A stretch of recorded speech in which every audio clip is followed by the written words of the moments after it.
L'élevage ovin laitier se concentre principalement dans les zones montagneuses défavorisées. Il est très ancré dans les bassins de l'Aveyron, du Pays basque, du Béarn et de la Corse, avec des races locales adaptées à leur milieu d'origine et au système de production traditionnel. Inquiet par les tendances à l'uniformisation à la fois des races, la Laconne entre autres, et des modes de production, un certain nombre d'acteurs du monde agricole travaillent sur la sauvegarde des critères de rusticité et de typicité des 3 races locales à vocation pastorale, la manèche tête noire, la basco-béarnaise, la brebis corse.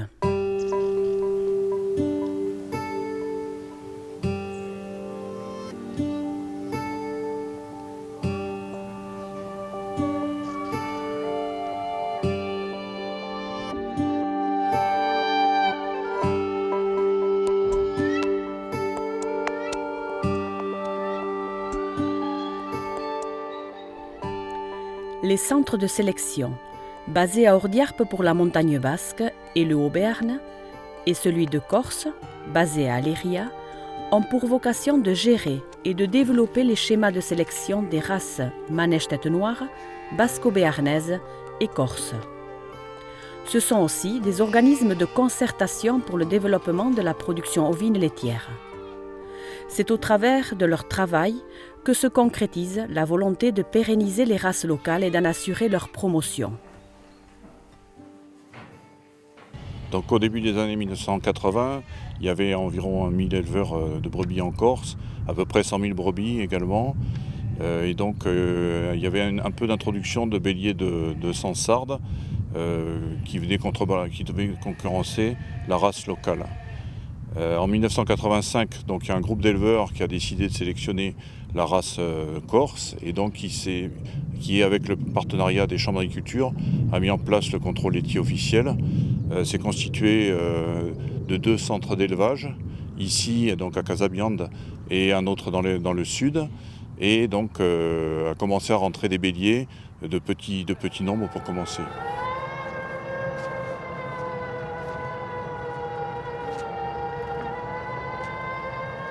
Mila behatzen proiektuit 10 urte itzulioetan, hasle gazte talde bat bildu zen, hemengo laborantzari buruz ikusteko nola biziarazte lan zuen eta mendia baliatuz. Biarnoko, Sibiroko eta Maneseko gazte talde hori bildu ziren, zeta deitu talde batian. Hemengo ardisailaren ikerketa bat ere meiteko. Hortarik sortu zen Urdiarbeko zentroa, hemengo arrazen hobetzeko eta garatzeko. En 2002, on a construit le centre sur lequel on est actuellement.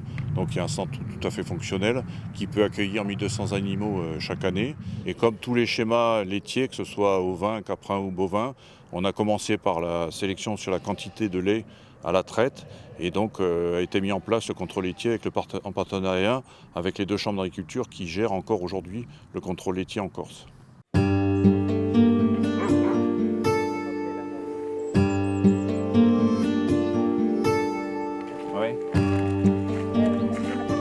Les centres ovins d'Aléria et d'Ordiarpe sont donc au cœur de la stratégie de développement et de promotion des races corse, béarnaise et manèche tête noire.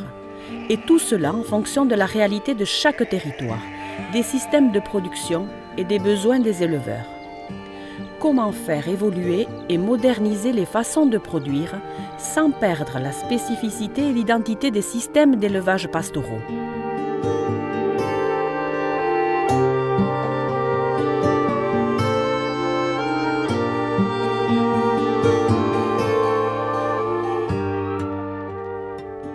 Ici, à Tralonca, c'est la brebis corse qui est au cœur de l'activité pastorale.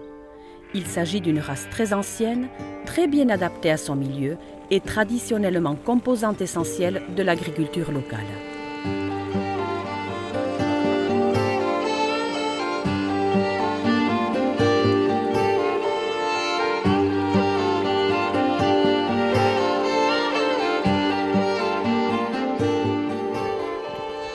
Abbiamo 300 pecore come fratello, 240 pecore maiori e una sessantina da nodine, che per ora sono sempre in pensione in Casaianda. Sono pecore di razza corsa, perché la razza corsa è la nostra razza che abbiamo sempre avuto, di tradizione, che abbiamo sempre avuto nella famiglia. Ma presso a me è la razza più adattata alla nostra regione, posto che è una pecora che è tiuga, che per contro che ha un buon rapporto lattaggio. È una pecora assai rustica, posto che qui noi le pecore ne abbiamo che a notte, anche veramente, meno che lo scipio, veramente a neve, sono cambiate tutti i giorni vanno a pasce, scambio di sistemi continentali. Sono pecore minute, come ho detto, sono pecore di 35 kg di moyena, di peso, producono a poco prezzo e le nostre hanno siamo giunti ad avere una moyena di 200 litri di latte in l'annata. Siamo solo contro le da poi 91, perché è la più bella forza che abbiamo trovato per crescere la produzione di latte delle nostre pecore. Siamo partiti da 140 litri a pecore all'anno nell'annata 90 e siamo a 200 litri di moyena per pecora. La razza corsa è una razza giuga, minuta, con amici colori precisi, posto che partiamo a bianco, giungiamo a nero, passando per i rossi, i mui, eccetera, eccetera. È una pecora che non ha mica l'incornatura precisa in noi, posto che ci sono dalle pecore modine alle pecore più balmulate. Uso fare che vediamo più che le esipiano di tiughe, che non si assomigliano mica alle pecore serde, che le sono arrecchiude, più maior e nappude.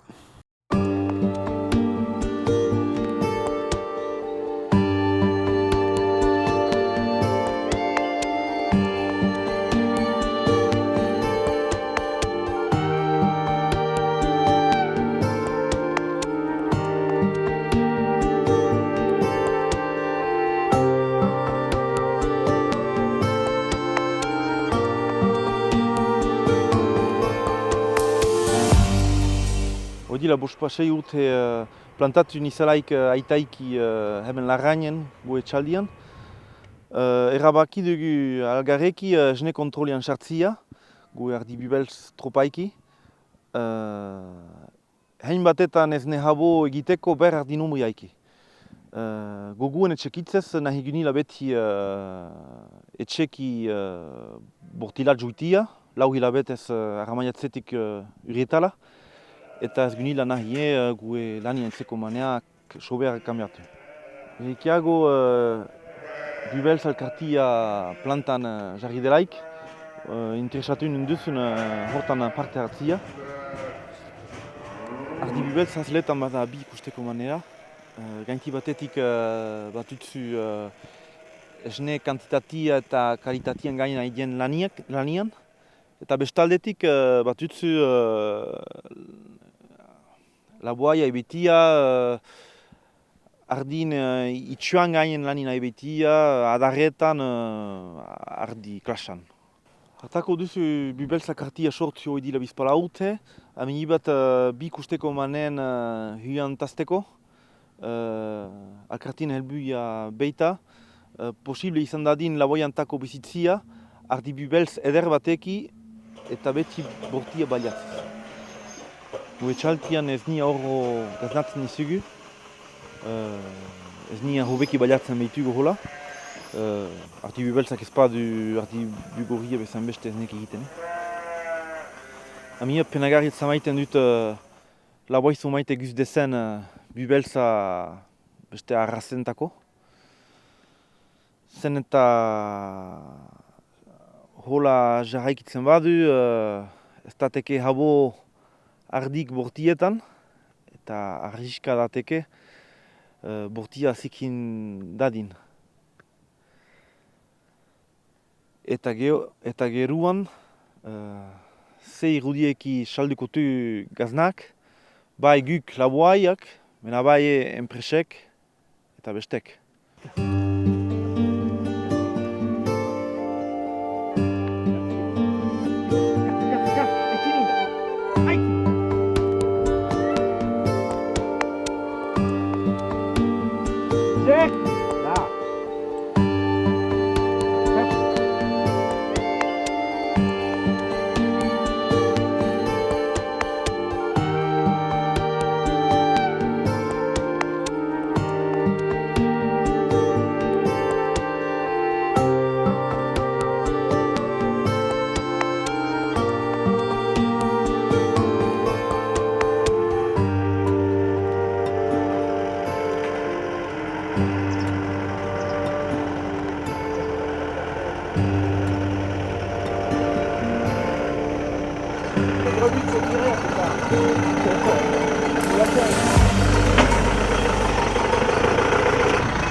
Ils vont vouloir rentrer.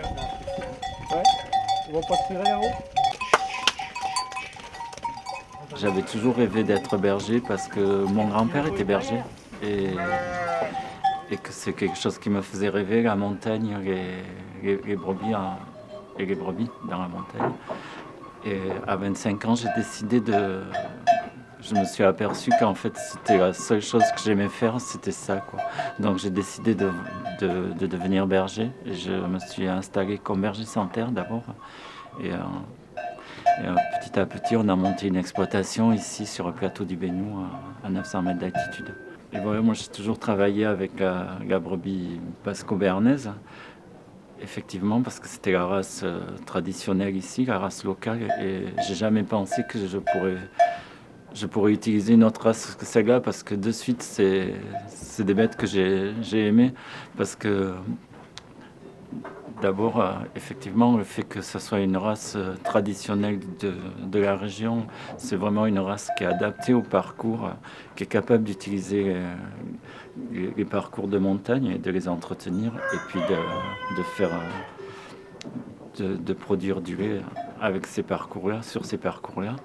Et ensuite, c'est une race quand j'ai commencé, maintenant il y a des machines à traire, il y a des caisses à traire pour traire à la montagne, mais moi j'ai commencé il y a 35 ans, on trayait les brebis dans la montagne, elles étaient libres, quoi. On disait la traite au libre, c'est-à-dire on s'accroupissait au milieu du troupeau et on tirait aux brebis par derrière. Et les brebis basco-béarnaises, elles arrivent naturellement pour se faire traire, quoi. Pour vivre avec cette race, la basco-béarnaise, et pour surtout en vivre sur une petite structure avec un petit troupeau, c'était important d'augmenter quand même un minimum la production.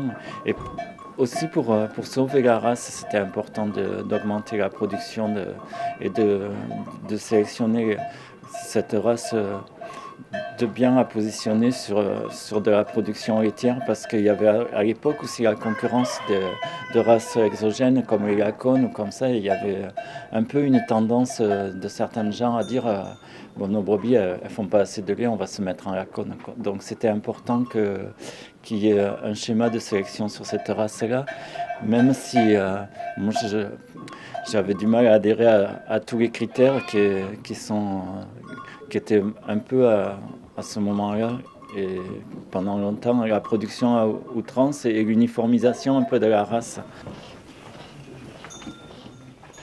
Voilà, nous on est par exemple à 170 litres aujourd'hui et je ne suis pas sûr que ce soit important qu'on continue à augmenter. Je pense qu'au contraire, à un moment donné, parfois moi quand j'ai des brebis, des jeunes brebis qui font par exemple en première mise bas 3 litres par jour au départ, elles me font peur parce que je me dis qu'elles vont finir par faire une mamite et elles ne vont pas durer longtemps, quoi. Voilà. Et c'est ce qui arrive souvent, quoi, chez nous. C'est que les brebis trop productives, elles vieillissent pas, quoi. Pour moi, ce qui était important, c'était augmenter la production, mais tout en maintenant les caractères de rusticité de cette race.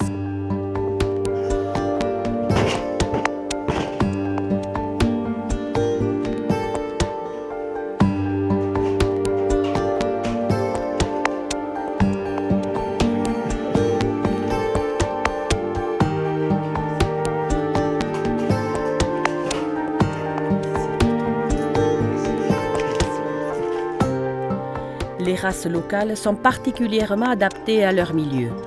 Leur rusticité et leur robustesse les rendent incontournables. Cependant, leur maintien passe par leur adaptation au nouveau contexte de production. Ce travail de sélection, initié par les générations précédentes, doit aujourd'hui continuer en prenant en compte de nouvelles orientations de sélection.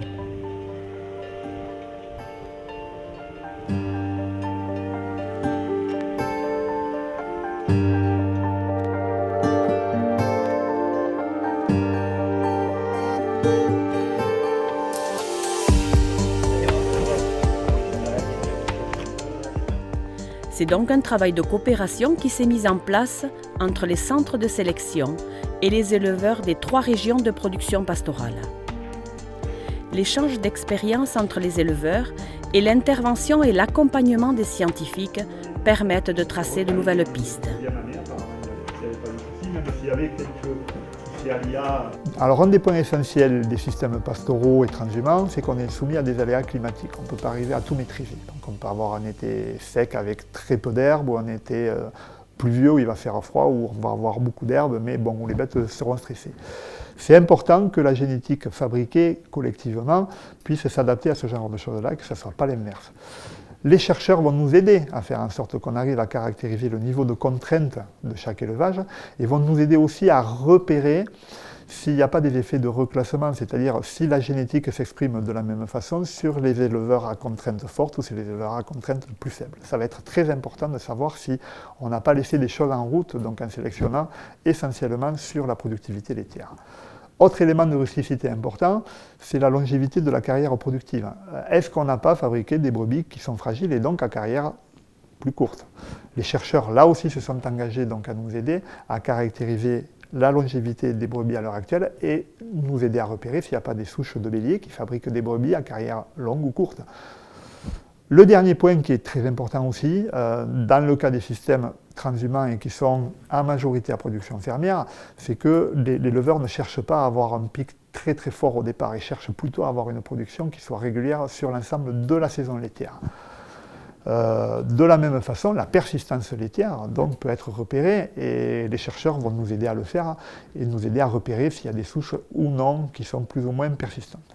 En Corse, les éleveurs bénéficient de peu de moyens de production, donc ils ont peu de bâtiments, peu de matériel, et donc la production laitière elle s'assoit sur la rusticité de la race, et donc avec ces caractéristiques qui lui sont propres, et qui sont donc la persistance laitière, la rusticité, la production laitière, elle est reconnue comme une des races les plus productives par rapport à son petit format, la qualité de son lait, sa fromageabilité, ainsi que sa longévité, qui fait que les brebis en Corse ont une carrière productive relativement longue.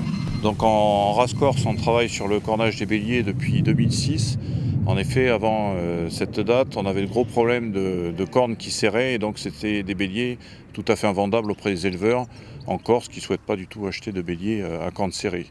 Donc il a fallu travailler, on a fait un certain nombre d'expérimentations avec l'INRA de Corté, et au bout du compte, il s'est avéré qu'en travaillant sur l'alimentation et la génétique, on arrivait à résoudre de manière importante les problèmes de cornage.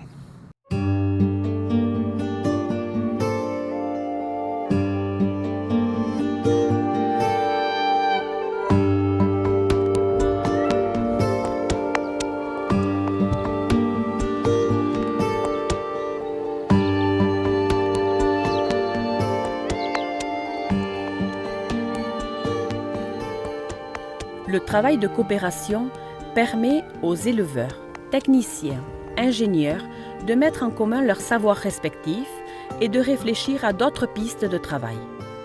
Ce projet est mené dans le cadre du programme LEADER. Ce qui est très intéressant, c'est de pouvoir rencontrer des gens qui font le même métier que nous. Et dans notre région, avec d'autres problématiques, voire les mêmes, et voir comment ils ont réussi à gérer les problèmes qu'ils avaient, comment ils les ont rencontrés, comment ils envisagent de faire perdurer le métier de berger dans leur territoire. Alors ce qui peut être rapidement fait, qui est à notre portée, c'est d'arriver par exemple sur le salon de l'agriculture, qui est aujourd'hui quand même la plus grosse vitrine française, voire internationale, de la promotion des produits de territoire à travers les races et à travers les gens qui savent les mettre en œuvre. Mais c'est d'arriver à amener les AOC, puisque derrière les AOC, on a fait le choix sur la politique de la brebis laitière de qualifier nos races dans nos AOC, c'est-à-dire aujourd'hui on fait du brooch avec du lait corse et on fait de l'osso irati avec les trois races de brebis laitières que vous avez dans votre territoire. Et ça c'est important d'arriver à le faire comprendre aux gens, parce que le consommateur c'est pas spécialement celui qu'on va systématiquement exploiter. C'est à un moment, il faut arriver à le garder à nos côtés comme un partenaire, parce que c'est parce que ces gens-là seront nos partenaires que nous, on pourra continuer à exister en amont sur la production. Eni iruditzen zait, hiru arraza horien inguruan egin den lana, egin den ikerketak, erakusten dutela ber arrengurak ditugula.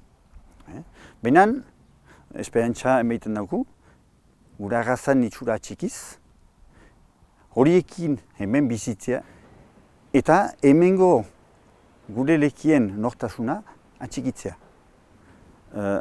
Iruditzen zait, ukan ditugun harremanak, behar direla segitu, eta geroan ere, horiek daukutela, hobekuntza ikerriko. Personnellement, que soy heureux d'avoir participé à aquest projet de coopération entre los corsos et los bascos, per mu que lo mugen de ficar endavant la producció, les races locals i també nostre saber i saber viure en les muntanyes, que siguin bascos, o salesos o corso.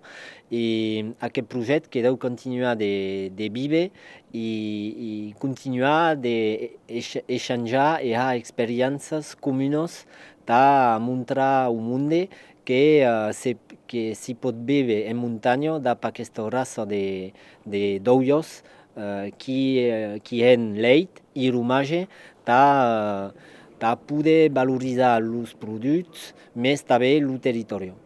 Donc le travail de coopération avec nos collègues du Pays Basque et du Béarn nous a apporté beaucoup, parce que dans un contexte où l'élevage extensif qui était décrié jusqu'alors revient au goût du jour, il nous a permis de réfléchir ensemble à des solutions techniques et économiques qui jusqu'alors n'étaient pas développées dans des zones plus industrialisées ou plus intensives telles que le rayon de Roquefort.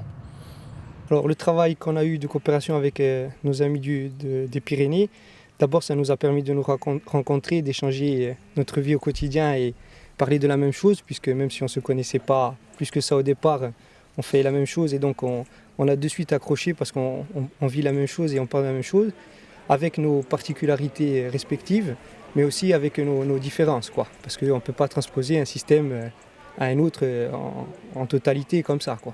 Après, ce qui nous a, nous, Corses, à mon sens, et à moi, ce qui m'a frappé, c'est aussi le fait qu'on soit revenu à l'essentiel, c'est-à-dire la production de lait, mais de façon, entre guillemets, on va dire autonome. C'est-à-dire, la production de lait, pour moi, c'est le potentiel génétique de la brebis dans le milieu dans lequel elle est, et dans les conditions dans lesquelles on le fait, quoi.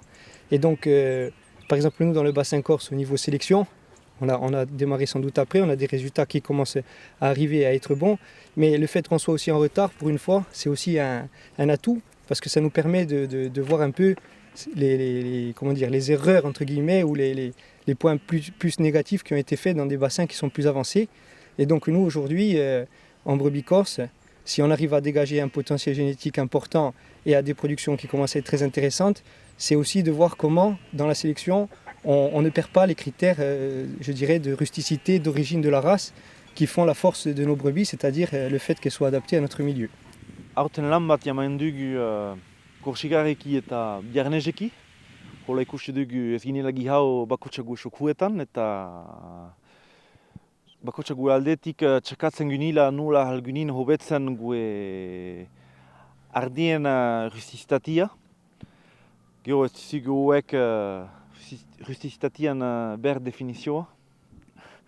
Korsan izan gelaik ikusi dugu hek urtotan ardiak kanpo etxekitzen zutela.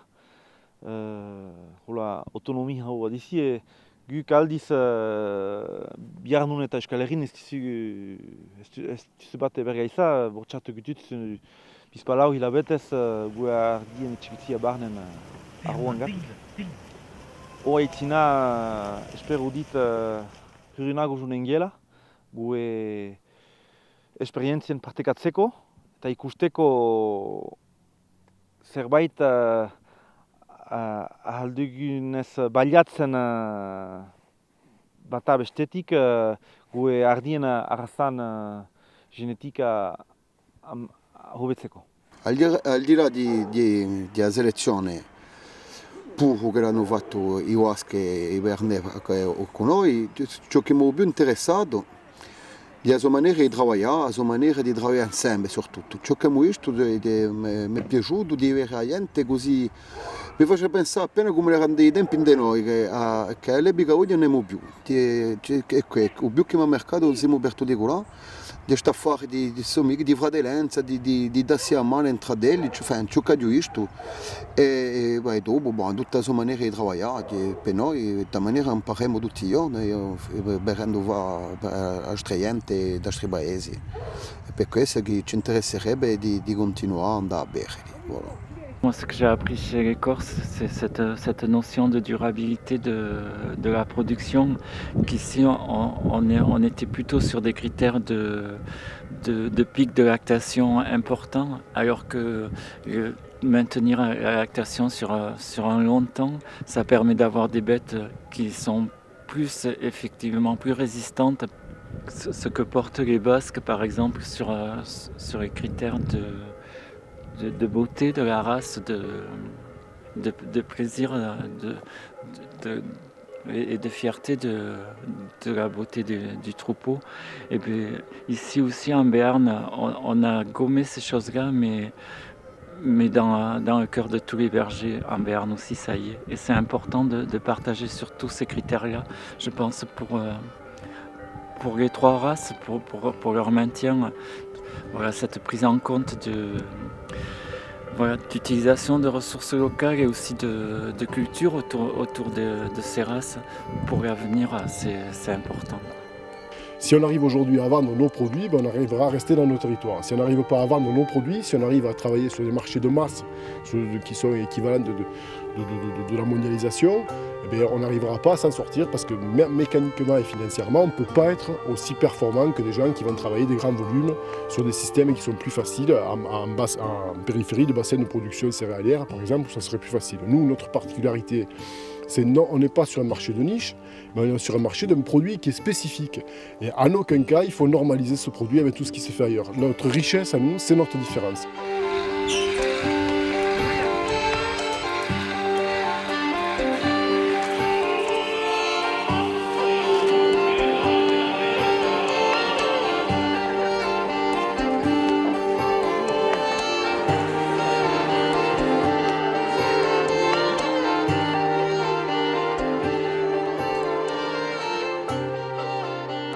Mais au-delà des aspects génétiques, des impératifs économiques, ce sont des raisons plus profondes qui déterminent le choix des races locales. Des raisons rarement évoquées car hors lexique administratif. On parle ici de respect de savoir et de pratiques lentement développées des siècles durant, transmis de génération en génération. On parle aussi d'identité culturelle, du cœur en nous dont on ne peut nier les aspirations. On parle enfin de bien-être individuel et social. Et comment le dire autrement ? Un berger heureux fera toujours un bon fromage.